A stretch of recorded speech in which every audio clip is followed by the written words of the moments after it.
Hey everyone, welcome to the latest edition of the Business Outlook podcast. I'm your host, Matthew Narvaez, Journal Business Editor. On the show today, we have Jalen Dominguez, the Deputy Athletic Director and Chief Revenue Officer of UNM Athletics. We talk NIL, the growth of fundraising, and their pitch to the business community. Hope you enjoyed the show.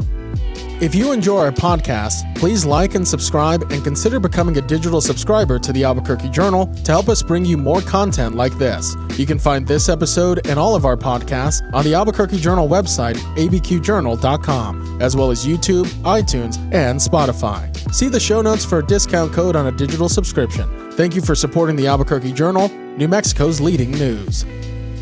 Jalen, thanks for joining the show. I want to start with you a little bit. So you're the Deputy Athletic Director and Chief Revenue Officer with UNM Athletics, but you're also from Albuquerque, a UNM and New Mexico State grad.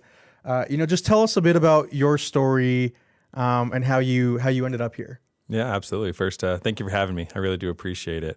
Born and raised in Albuquerque, New Mexico. My dad's from Tucumcari, New Mexico, and my mom from Albuquerque as well. And they actually met, both first-generation college graduates, but met at UNM in their doctoral program, and then served their entire careers at the University of New Mexico. So the Lobos has been at my dinner table from a very young age. Growing up in Albuquerque, was an avid sports fan and a youth athlete. Ended up going to New Mexico State and played basketball there for 4 years before coming back home and doing my grad work at the University of New Mexico. Got an internship at the Lobo Club, which is a really cool thing for me, before my first full-time job in college athletics out at UCLA. I was there a few years, had the opportunity, my wife and I, to come home, start our family, and launch my career at New Mexico. A few different stops along the way that has led me to my current position, which is being our Chief Revenue Officer and Executive Director of the Lobo Club, so overseeing everything revenue for Lobo Athletics. Awesome. Well, let's talk about some business things within UNM Athletics. So let's talk about name, image, and likeness. I know a little bit about it, but if you can, sort of give our listeners a brief definition of what this is. The short form is NIL, and how it's changing college sports, including right here at UNM. Yeah, I'm going to do my best to keep that brief because we could spend an hour diving into all the iterations of what NIL has been over the last few years. But its most basic form, NIL, name, image, and likeness, is the ability for student athletes to receive compensation based off exactly that, their name, image, likeness. A few years ago, through different court cases at the NCAA, it became instituted that for the first time in college athletic history that the student athletes could receive compensation. And the initial start of that was through outside entities, collectives. We had an amazing one and still have an amazing one here in Albuquerque supporting the University of New Mexico. Kurt Roth led that organization, 505 Sports Venture Foundation. And so it's something that is not unique to New Mexico. It's been something across the entire landscape of college athletics that every athletic department has had to face. It's been a differentiation point for everyone, and everyone's had to figure out what side of it they're going to be on. So here at the University of New Mexico, whether we've always liked it or wanted it, we've embraced it, we've acknowledged it, and we've been aggressive with it. And it's led to us to have really some amazing successes in a much quicker form than I believe we would have had we not been so aggressive in that space. How big of a change was that for UNM over the past few years, adapting to this new world? It's transformational to college athletics, right? You look at what's happening in our industry, and there's been more change in the last 2 or 3 years than you probably saw in the previous 50.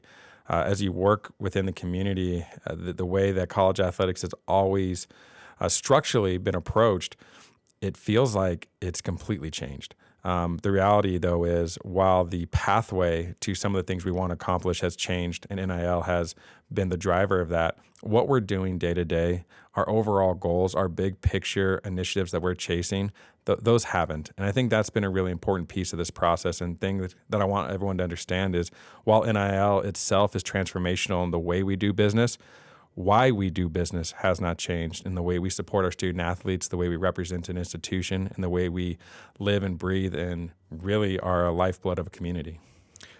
Let's talk about Lobo Alliance. So, where do they fit into this picture? What is it? Who's part of it? And, what do members receive for being involved at this level? Yeah, great question. As the University of Mexico, as we looked at how we wanted to navigate NIL, how we wanted to approach it, and how we wanted to be aggressive within it, the Lobo Alliance was born. And what the Lobo Alliance is, it's the alliance between the collective 505 Sports Industry Foundation, the Lobo Club, which is the fundraising arm of Lobo Athletics, and Lobo Athletics itself. We wanted the alliance to represent the alignment of mission, alignment of goal of how we were approaching revenue share, now NIL at the time. And so the Lobo Alliance has become the umbrella in which it's the group, the community that's supporting, that's driving, that's pushing forward what we're doing to support each one of our programs with name, image, likeness. So those who support, they get a few things. One, a successful, healthy athletic department, right? And that's something hopefully our supporters want and see the value in. Two, different engagement benefits that you would just if you donate to the Lobo Club. There's so many different ways you can support Lobo Athletics. It can be scholarships. It can be directly to a program. It can be infrastructures. We do different campaigns. The Lobo Alliance NIL revenue share is just the newest iteration of an effective and really an efficient way of supporting the success of our department. How has UNM and its partners, tried to stay competitive or has stayed competitive in this environment? The reality of college athletics, it's always been an arms race in different ways. I'm very proud of the history of Lobo athletics and the successes we've had. If you look, though, over the last X amount of years, at times there's been separation, and not in the great way for us. When you look at our overall budget, when you look at some of our facilities, there's gaps that have been created in many different ways that we've been trying to overcome and at times play catch up with our peers. NIL, we realized, was a new starting line for everyone in the country. It was something that no one was prepared for, no one had an answer for, and it was going to be a moment of differentiation for everybody. So we looked at it as an opportunity. We looked at it as a chance that we at the University of New Mexico could get ahead, get a competitive advantage on our peers if we invested in it, were aggressive with it, and got the community to support it. And I can't say I was surprised, maybe humbled, at the way in which this community responded. We had confetti drop in the pit just this last March in a moment that was absolutely beautiful and special. And that happens because of so many different moving pieces, amazing student athletes, coaches, the fan base. But I believe it probably wouldn't happen had we not embraced what is this new world of college athletics, this new age, and our community hadn't jumped on board to support NIL. Can you elaborate on that a bit? The shortcomings, and then also how you guys have adapted, and maybe in some ways, pushed past your, others within the conference or across the country.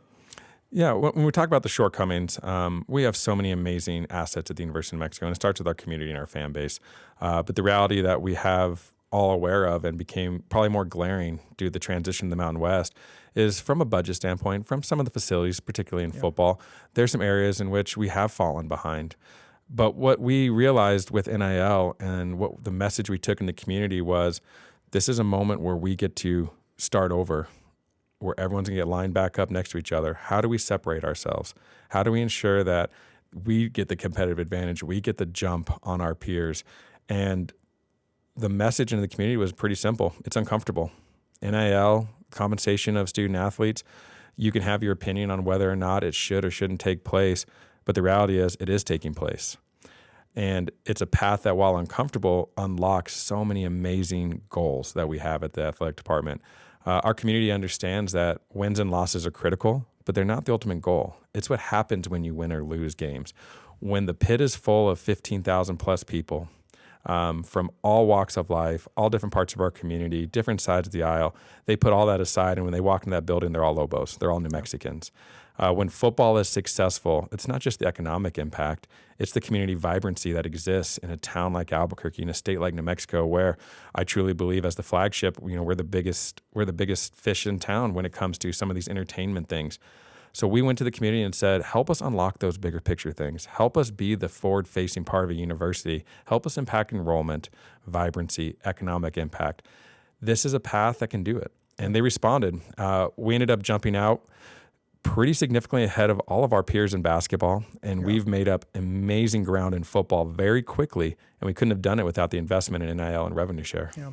And I wanted to touch on the football facilities. It's my understanding, right, that there's been some upgrades within the past year, if I'm not mistaken. There has. We've been very fortunate that the state has stepped up in an amazing way. They've showed that they value what we do within this community, our place within it, and we're very generous.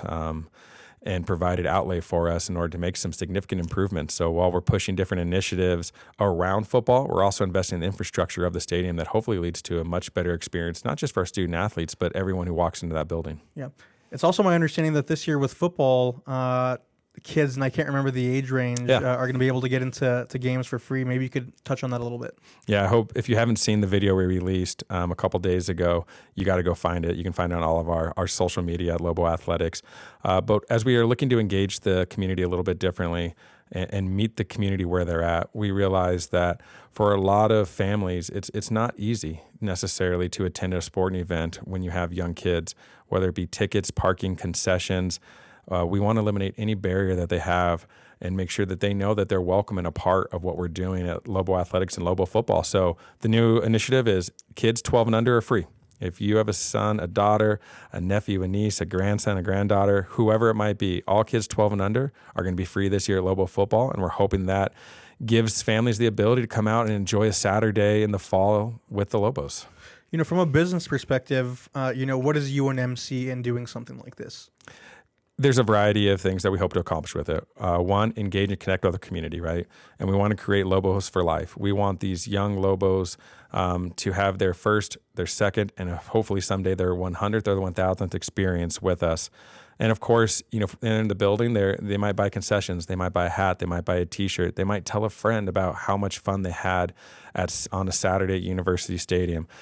So we're not looking at it necessarily as what's our direct ROI right now.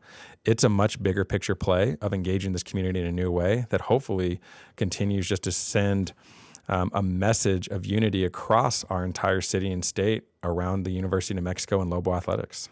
Let's talk about fundraising. So, UNM Athletics has nearly tripled its fundraising since fiscal year 2020. I think it was about $4.5 million around then. We're topping $11 million this past fiscal year 2025. What's driving that growth, and how are you getting the same community here in Albuquerque and across the state to give more and more each year? It's been amazing. It's been absolutely amazing to be a part of that type of growth and consistent trajectory that's happened within our fundraising, the Lobo Club. I really think it comes down to a couple key factors. I'll start with trust and credibility. I don't mind saying that there was a time not that long ago where some of that trust was lost within the community. And it took a little while to build that back. There's a lot of time, energy, effort, intentionality, and consistency that had to happen within our department before we could really take ourselves into the community and say, we want you to believe in us and therefore invest in us. I think there's a lot of people who have put a lot of time, energy, and effort into building those bridges and building that trust back. And when the community believes in you, trusts you, and believes in what you're doing, the investment follows. So I don't think there's been any magic tricks. There hasn't been any special initiative necessarily that said, here's a new way to give that people didn't know about. It's just getting our message out there of what we're trying to do that's greater than ourselves and getting the community to buy in and believe in it. And I don't believe we're anywhere near the surface. Yeah. I don't believe in ceilings. I don't believe that we have hit a cap or we've hit our max. I think the sky's the limit. And we've seen that year over year, the last 5 years, that the growth is there. Yeah. And, for me, what was interesting, right, is this happened within the same year that, not only did the previous athletic director leave, the men's basketball coach and the football coach left. And you're talking about there being, no ceiling. How does that come into play? You have these two new coaches, a new athletic director. How do you continue to pitch the community with a whole set of fresh faces? You would think with the transition of some of the most visible parts of Lobo Athletics, with an athletic director, a football coach, a basketball coach, add in the insanity that's ensuing with conference realignment and the transitions within the Mountain West Conference, sprinkle in NIL, a completely new way of doing business. You put that all together, you would naturally think this might be a time where people might be hesitant. They might step back. They might not be sure exactly what's happening and have a wait and see approach. But I think it speaks to the power of how much this community values Lobo Athletics. I believe our leaders are entrusted with the keys of the car, the keys of the department. But the strength, the heartbeat of New Mexico has always been the people of New Mexico. And I believe that the people of New Mexico have spoken and showed that they value and appreciate the platform and what Lobo Athletics provides. And so it's been pretty amazing that they've been willing to carry the flag through a lot of transition and turmoil and say, not only are we not satisfied where we're at, but we're going to continue to push this moving forward. And of course, what that has led to is being able to bring in just unbelievable new leadership, from Fernando Lovo to Eric Olin to Jason Eck, the most visible parts of our department. Mm-hmm. Had the community not responded that way, we don't have those dynamic leaders on our campus and walking our streets and being in our community. So there's direct correlation to that. Yeah. How do you avoid, potential fatigue of donors and keep people feeling invested, every year? This is kind of like a marketing question, I think. Yeah. It's all about the goals. Yeah. It's all about the goals that you're chasing together. And so when we're working with our donors who have supported this department year in and year out, their support outdates probably anyone that's currently sitting in an office, right, within our department. What's critical for that not to feel so much fatigue is making sure that we're all aligned with the bigger picture goals we're chasing. Yeah. That there's always going to be another student athlete whose life we can transform. The University of New Mexico is always going to be a critical part of this community, and the athletic department is always going to be the most visible part of the University of New Mexico. A lot of what we do at Lobo Athletics, clearly we're trying to invest in education. Yeah. Clearly we're trying to win games. We want to win every game we play. But it doesn't stop there. And I think if it did, that would lead to more fatigue. If our goal simply was to win a championship and that was it, I think you'd see more fatigue because either A, we would win the championship and mission accomplished, right? Yeah. Or B, we wouldn't. And after, the 10th or the 20th try, maybe people throw in the towel and say, I'm done with this pursuit. But as long as those goals are worthy of pursuit and bigger than ourselves, I think our community is going to continue to be willing to chase them with us. Yeah. I want to talk about partnerships across all levels between UNM and the small business community here. When you pitch UNM Athletics to local businesses, what's the value proposition there? What does the university say they're getting in return, and what are they actually getting, these businesses? There's so many different ways that a business can get involved and get engaged, and you're exactly right. There has to be a value proposition that's given to them.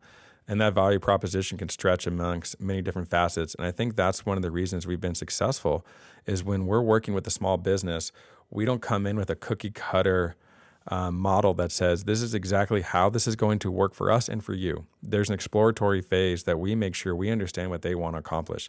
Sometimes that might be getting their message out there and using our diverse platforms to do that.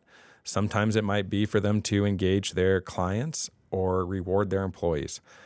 Sometimes it might just be for them to get an incredible experience and to be engaged and involved in a community that they work, live, and breathe in. And so we go business by business, and we clearly have some basics and foundations of what we can provide and offer. But I think what's changed and led to some of this increased revenue is being able to meet them where they're at and figure out what their goals are, what their vision is, what they want to accomplish, and then making sure that we have the platforms that can help them do it. So whether it's buying tickets, whether it's corporate sponsorship, whether it's a philanthropic donation, if they have a way that they want to make an impact, we can usually find a way to help them do it and make it a dual benefit. Yeah. I've found this interesting, over the last few months, UNM Athletics has been on a little bit of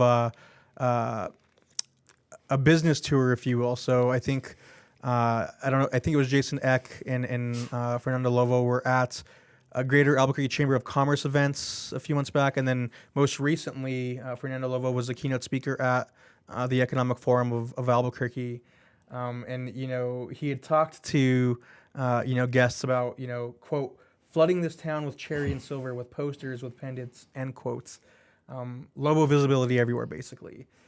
What's actually being done to make that happen, and who can participate?